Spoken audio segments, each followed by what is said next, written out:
subo nesse palco, minha alma cheira a talco, como bumbum de bebê, minha aura clara. Simbora, simbora, galera. Mais um podcast Vila Acessível no palco da vida, tá? Esse logotipo que usamos, partindo do princípio do palco da vida, onde temos que dar o nosso melhor, independentemente das condições que nós temos, independentemente da profissão, né? Hoje, nosso entrevistado é uma pessoa que tem uma história linda, maravilhosa. Sou fãzaço dele. Não conheço pessoalmente ainda, mas irei conhecer pessoalmente. É o nosso grande doutor Ricardo Aiello Guerra, formado em medicina na Faculdade do Rio de Janeiro. Só um detalhe, gente: o nosso doutor Ricardo Aiello Guerra é também uma pessoa com deficiência visual. Seja bem-vindo, doutor, no palco da vida. O show é seu. Muito obrigado, por me convidar, né? E é um prazer estar aqui com vocês conversando. Estou à disposição. Eu estou com 53 anos, como você falou, né? Mas eu sou deficiente visual. Eu perdi a visão completamente faz uns 12 anos, mais ou menos. Antes eu tinha baixa visão. Eu tenho por conta de retinose pigmentar. E eu sou médico, eu fiz faculdade na Universidade do Estado do Rio de Janeiro, que é a UERJ. Depois eu fiz residência em endocrinologia no Hospital do Servidor Público Estadual de São Paulo e fiz mestrado em endocrinologia na Unifesp, na Universidade Federal de São Paulo. E trabalho até hoje, graças a Deus, com muita tranquilidade aí junto com os residentes, no consultório. E é isso aí. Estou à disposição. Antes de tudo, vamos fazer a coisa bonitinha aí, né? Para pessoas com deficiência visual, cegas ou baixa visão, né? Eu estou sabendo que o senhor está com o shape em dia, né? Ou seja, um endocrinologista tem que também ser exemplo, né? Então faça sua descrição aí. Como é que está o shape? Está em dia? Como é o doutor Ricardo? Eu sou um homem branco, né? Eu tenho moreno claro, eu tenho 1,79 m, tenho 78 quilos, sou meio careca, né? A minha filha fala que eu sou careca, mas eu falo para ela que eu deixo o cabelo curto porque eu quero, senão eu deixava rabinho de cavalo. Não uso barba, nada disso, tô de camiseta aqui.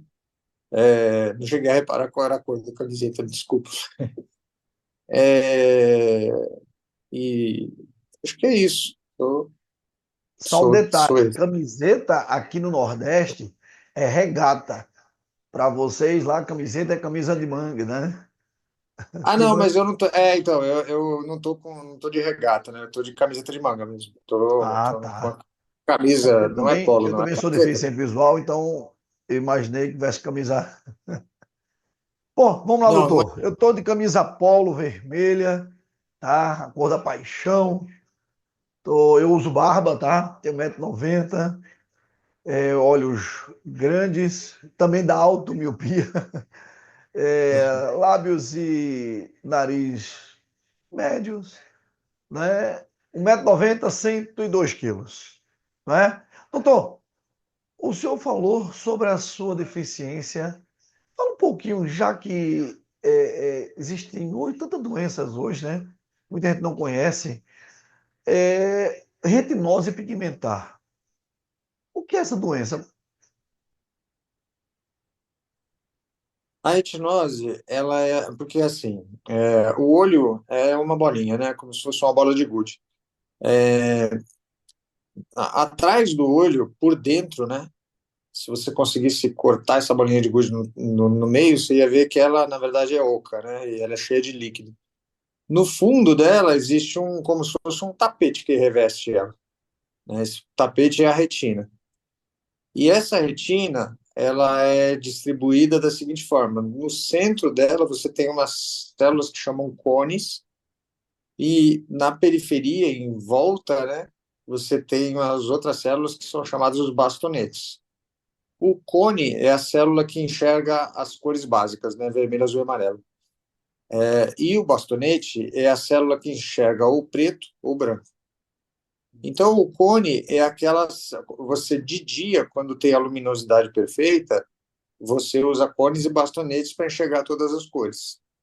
De noite, quando tem, por exemplo, imagina que uma pessoa que enxerga normalmente está numa praia aí no Nordeste, só a luz do luar, né?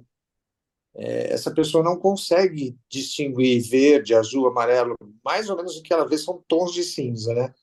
E quem consegue perceber esses tons de cinza são as células da periferia da retina chamadas bastonetes, que só enxergam preto ou branco, porque elas são muito sensíveis, né? Elas enxergam qualquer fagulha de luz. Os cones não, precisa de muita luz para eles funcionarem. O que acontece na retinose é que, de primeiro, ela é degenerativa, então ela vai degenerando exatamente essas células chamadas de bastonetes. Então os bastonetes vão morrendo ao longo da vida da pessoa, e aí você vai perdendo a capacidade tanto de enxergar no escuro. Então a primeira coisa que acontece, que foi o que aconteceu comigo, eu sempre tive cegueira noturna, né? Eu saía à noite e não enxergava praticamente nada, só se fosse a luz do poste, assim, mas se tivesse um carro parado na minha frente, eu batia no carro, né? E vai perdendo a visão que eles chamam de periférica, porque como os bastonetes estão na periferia, em volta, né, eles que te deixam, permitem enxergar. Por exemplo, a pessoa está dirigindo, está olhando para frente, mas consegue, com o rabo do olho ali, consegue enxergar o que está no retrovisor do lado dele. Quem tem a retinose não consegue enxergar isso aí porque perde os bastonetes. Aí, conforme a doença vai evoluindo, a tendência lá para os 30, 40 e poucos anos é ir perdendo completamente a visão, né? E aí vão morrendo bastonetes, cones, morre tudo. Que foi exatamente o que aconteceu comigo por volta de uns 41, 42 anos de idade, né? Mas a retinose é isso. Então, essa doença veio, na verdade, já numa certa idade. Mas então, a sua infância, adolescência foi normal? Ou ela já tem esse problema de infância? Eu nasci com retinose. Desde criança eu nunca enxerguei à noite, sempre tive cegueira noturna, Ah, entendi sempre agora. tive que andar acompanhado por pessoas à noite. Eu sempre tive essa dificuldade do campo visual na periferia, assim, dos lados eu não enxergava. Então, por exemplo, nunca consegui dirigir um carro por conta disso, né? Sempre tive uma certa dificuldade em locais mais escuros, né? Então, se eu entrava numa sala mais escura, eu não enxergava, não conseguia ler. Sempre tive dificuldade com adaptação, né? Então, por exemplo, se eu estava debaixo, estava, sei lá, estava na praia, num lugar com muito sol, aí eu entrava num hotel já numa sala mais escura, assim, ficava tudo escuro para mim, demorava uns 20 minutos para conseguir ter aquela adaptação que para quem tem uma visão normal é praticamente imediato, né? Você sai do claro, é tudo escuro, dá aquela impressão que você não está enxergando nada, mas devagar, assim, rapidamente você já vai clareando tudo. Então, É, essas características eu sempre tive. Fiz a a minha dúvida era faculdade, essa, que se realmente na criança, como criança, já tem essa dificuldade. E como é tinha. que o senhor conseguiu, primeiro, né? Por que medicina? Tem alguém na família? Não, não, não tem ninguém na família que é médico. Na verdade, a família basicamente é todo mundo engenheiro, assim, meus três tios são engenheiros, meu pai trabalhava com Nossa, projeto de túnel de metrô, ele era projetista, né, que é uma da profissão de que tem bem a exatas. ver com tudo na área de exatas. Eu acredito que tem a ver com esse fato de eu ter uma doença, né? Eu não sei, meu pai me disse que eu sempre falei de fazer medicina. E meu pai nunca me encorajou muito a fazer medicina. Ele achava que eu devia fazer alguma coisa voltada para a informática, Mas no fim eu acho que eu bati o pé e acabei fazendo medicina mesmo. Nossa, que lindo, cara. Mas então, quando você decide fazer medicina, como é que estava a sua visão? Então, a minha visão sempre foi muito estável, né? Sempre foi muito desse jeito que eu te falei, até mais ou menos uns 35 anos. Eu decidi fazer medicina, eu tinha uns 17 anos, mais ou menos. Então, eu estava exatamente desse jeito. Eu não enxergava a noite, eu não enxergava a periferia, eu tinha dificuldade de acomodação. Por exemplo, quando eu fui fazer vestibular, eu pedi que fosse uma sala mais clara, né? Quando eu fui fazer vestibular, eu sempre tentava chegar bem cedo para poder pegar uma cadeira que fosse melhor para mim por conta da visão. Então, eu gostava que batesse sentado perto de uma janela que tivesse na minha esquerda, porque daí não tinha chance de ter sombra, né? Se eu sentava na direita, como eu escrevo com a mão direita, batia a sombra da mão e me atrapalhava. Se eu sentasse com a janela nas minhas costas, batia a sombra do meu corpo e me atrapalhava. Então tinha todo um ritual, né? Uma necessidade assim que eu tinha que contemplar mesmo, mas dava certo. O sonho, entendeu? Era o mais importante. Era uma vontade, né? Era um desejo, um interesse de fazer medicina e eu banquei isso aí para ver o que dava. Era menino, né? A gente, quando é menino, tem mais o que fazer, as coisas que tá afim mesmo e arriscar, né? Tem a vida inteira pela frente. Se desse errado, dava errado. Lembrando, galera, lembrando, né? Estamos falando aí de uma década diferente. Hoje temos vários recursos, né, doutor? Vamos falar sobre isso daqui a pouco. Mas quando o senhor decidiu fazer medicina, era outro mundo, né? Então, na verdade, ontem fui na casa de duas ex-residentes da gente, né? Estava conversando exatamente sobre isso, né? Eu nasci em 1970. Eu entrei na faculdade em 1989, eu acho que foi. 1989 estava começando a ter computadores, assim, né? A gente tinha uns joguinhos diferentes, né? O Atari, os joguinhos Lembro. de computador, não era computador aquilo, o pessoal chamava console, né? Não tinha disseminado todo mundo nas casas computador e se tinha os computadorzinhos vagabundo, que mal fazia conta, né? Depois, eu lembro que quando meu irmão entrou, meu irmão tem 4 anos a menos que eu, né? Então ele entrou na faculdade já devia ser 1993, por aí. Como ele fez engenharia, ele tinha computador e ele tinha internet. Estava começando a internet, assim, era uma internet pelo telefone, eu acho que era discada, não é? Que a gente fazia aqueles barulhinhos para entrar na internet. Era tudo muito rudimentar nessa parte aí de informática. Não existia, por exemplo, ontem a menina que estava conversando comigo, ela falou: hoje em dia o pessoal entra na faculdade e usa muito aquele chat GPT, né? Então Isso. aí você fala pro chat GPT, o chat GPT faz um trabalho para mim sobre bioestatística e tal matéria. E ela falou, se você deixar, o chat GPT faz um trabalho muito melhor do que você faria, né? Gera referências, tudo. E diz que os professores hoje em dia a luta deles é tentar descobrir quem é o aluno que, em vez de se esforçar, está usando o chat GPT. Então, quer dizer, a facilidade é outra, né?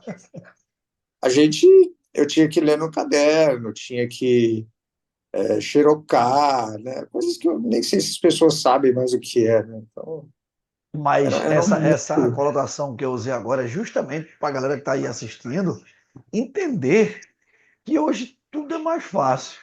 Ou seja, imagina na época, você já com sua deficiência, entendeu? Que eu também tive, não, hoje está bem mais avançada, né? Mas não como era a sua.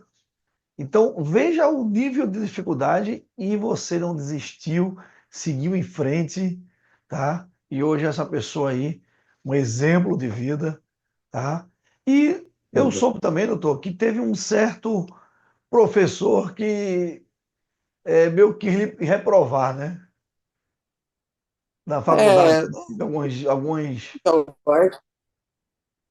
alguns problemas sobre quando isso eu aí. entrei na faculdade, Quando eu entrei na faculdade, aí teve algumas dificuldades, teve momentos que eu pensei, eu lembro que no segundo ano eu cheguei a pensar em desistir da faculdade, porque tinha bastante dificuldade mesmo, né? Tinha que conversar com o professor, porque é assim, a medicina são basicamente 6 anos, né? Mas é como se fosse 3 blocos de dois, né? Então, os 2 primeiros anos é uma coisa bem básica, e bem puxada, bem árida, que muda muito do colégio e é muito difícil, assim, que é essa parte de aprender como é que funciona o corpo humano. Então, tem anatomia, tem fisiologia, você entende como é que funcionam os órgãos, tem histologia, que você entende como é que é um órgão no microscópio, as células, né? Aí depois você já começa a fazer uma coisa mais legal, que é entrar em um hospital, e nos últimos 2 anos praticamente você está trabalhando. Então, quer dizer, nesses 2 primeiros anos, que são muito puxados para todo mundo, eu tive muita dificuldade. Então, professor por professor, eu tinha que sentar e conversar. Eu tenho uma doença que chama retinose pigmentar, então eu tenho deficiência visual, eu tenho dificuldade em locais mais escuros, né? Então, existiam provas, por exemplo, anatomia, né? Você tem que, quando você vai fazer a prova, o cara pega como se fosse uma bancada de uma pia e coloca um órgão ali em cima, por exemplo, coloca um rim. E aí ele espeta um alfinete num lugar determinado lá dentro do rim. E ele quer saber, olha, esse lugar do rim, como é o nome? E era difícil, porque eu não estava vendo. Então eu tinha que conversar com os professores para eles me autorizarem a pegar a peça na mão, palpar o alfinete, para entender onde é que ele estava enfiado, para dizer, ah, isso aqui é a medula do rim. Esse aqui é o córtex do rim, né? Então, mas desse jeito deu certo, em anatomia, deu certo em outras matérias. Aí quando chega, Sim, é justamente essa pergunta que eu queria fazer, mas eu tenho um problema no som aqui. É, como é que o senhor atua, entendeu? E também como é a reação do paciente, né? Quando chega e descobre que o médico dele é uma pessoa com deficiência visual. então, bom, eu não tenho uma aparência de pessoa com deficiência visual quando a pessoa olha no primeiro momento, que é uma característica de quem tem retinose, né? Não tem o olho com nenhum tipo de diferença, de falta de íris, por exemplo. Então, se eu não falar para a pessoa, num primeiro momento assim, claro, se eu tiver de bengala, sim, mas se eu tiver sentado numa cadeira, a pessoa não vai perceber. Eu também não fico comentando com os pacientes que eu tenho deficiência visual. Simplesmente comento, cumprimento os pacientes e pergunto qual é o problema deles, porque realmente não estou ali para expor meu problema para eles, né? Mas tem pacientes que, com o tempo, acabam percebendo que eu tenho deficiência visual. Muitos acabam perguntando o que você tem, e eu explico: eu tenho deficiência visual, eu não enxergo, e eu uso essa aparelhagem aqui para me auxiliar, e ponto final. E geralmente o pessoal, claro, para mim, pelo menos as pessoas, que legal, interessante, né? E segue em E para os frente, né? amigos de profissão, É, já no início, né, sempre mais difícil, né? Porque o capacitismo sempre vai existir, né, doutor? certamente. É, é, existe preconceito, né, com relação a colegas, então, principalmente quando eu de verdade perdi a visão, né, que foi mais ou menos na década passada aí, você nota que certas pessoas começam a se afastar de você, você nota que algumas pessoas começam a fazer alguns testes para ver se você consegue continuar realmente trabalhando ou não. Você nota que nada, tudo muito velado, né? Nada, dificilmente a pessoa chega escancaradamente e fala para você, eu não acredito que você vai continuar sendo médico, mas as pessoas começam a te perguntar sobre aposentadoria, né? Então, são coisas que começam a acontecer. Eu, graças a Deus, nessa perda visual, tive apoio dos meus dois chefes, tanto dos dois hospitais que eu trabalho. E eu conversando com eles, perguntando: vocês acham que eu vou conseguir continuar trabalhando? Os dois me apoiaram e falaram: ó, continua atendendo, a gente vai te dando um feedback aí, falando se é possível continuar ou não. Os residentes vão atender os casos e você vai discutir os casos com eles, que na verdade é como a maioria dos médicos fazem, mesmo nesses hospitais, né? E desse jeito deu certo, eu continuo trabalhando. No primeiro momento eu tinha muita vergonha de me expor. Hoje em dia eu ando de bengala no meio do corredor do hospital, muitos residentes, principalmente, me ajudam até às vezes a caminhar, a chegar em algum local que eu preciso, e a coisa está ficando cada vez mais natural, assim, mais suave, eu acho. Agora, eu acho que, sim, é preconceito, capacitismo, essa duvidar de que você é capaz, isso aí sempre vai existir, sempre. Mas eu acho que, não sei, a gente está na luta, né, para vencer esse capacitismo, tanto para a gente poder continuar alimentando nossas famílias, né, quanto para a gente participar aí dessa inclusão, dessa questão de ajudar as pessoas que vêm por aí a terem uma vida mais suave, né? E condições de exercer profissões que elas queiram. Sim, sim. Seu exemplo porque tem tanta gente que almeja, não é pela deficiência, né? É pelo querer. Tem gente que quer e acha que querer é poder. Se querer fosse poder, todo mundo teria o que quisesse. Não é assim mesmo? É, Queria poder quando a gente quer eu acho que mesmo. E quem foi que lhe inspirou? Qual é hoje a sua fonte de inspiração para você ter dado continuidade e até hoje ser esse exemplo? Eu já estou sabendo que Atibaia tem quase 2.000 pacientes, né? Atibaia nós estamos com mais ou menos 2.600 pacientes cadastrados, assim, né? Nossa, Lá eu atendo sozinho, não atendo com os residentes, naquele esquema que eu falei com aquele pessoa que me assessora. E a grande inspiração para mim, certamente, foram meus filhos, né? Eu acho que meus filhos são a paixão da minha vida, né? Eu tenho um filho de 17 anos que acabou de entrar na faculdade de veterinária, meu orgulho, está fazendo faculdade lá em Minas Gerais, massa. federal. E tenho minha filha, que é a Camila, que tem 15 anos, que está fazendo o primeiro ano do ensino médio, né? E assim, quando eu perdi a visão, porque não é fácil perder a visão, né? Mesmo que seja aos poucos, é uma adaptação difícil, a gente tem que mudar muita coisa na vida, a gente tem que muitos exemplo muito feio, né? Se eu simplesmente tenho uma dificuldade bem grande na vida, eu pego e desisto de tudo e peço um auxílio do governo e fico chorando num canto. Eu acho que isso seria um exemplo péssimo para um adolescente, para uma criança. Aí eu tentei continuar, né? E, bom, se não conseguisse, tudo bem, valeu a tentativa, mas graças a Deus deu certo e estamos aí até hoje. Se quisermos mudar algo de verdade, temos que ser exemplo. Doutor, e é isso que o senhor é, um exemplo. Queria encerrar esse show aqui com uma frase que o senhor deixa aí para todos. Esse exemplo que o senhor já é. No final de um show, de um evento, qual é a frase que o senhor gostaria de deixar aqui?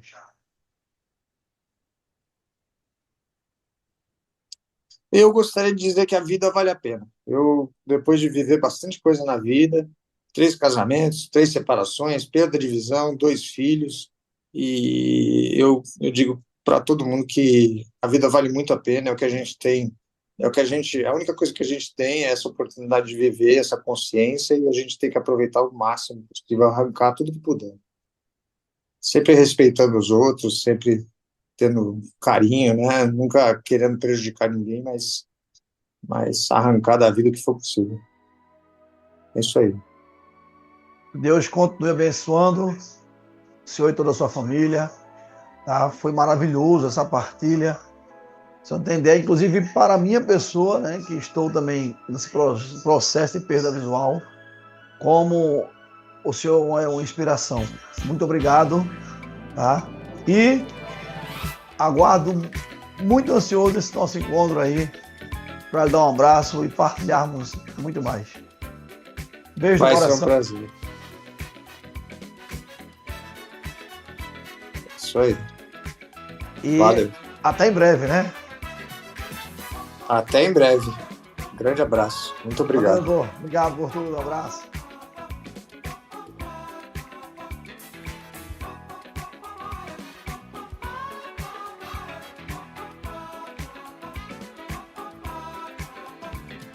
Subo nesse palco, minha alma cheira a talco.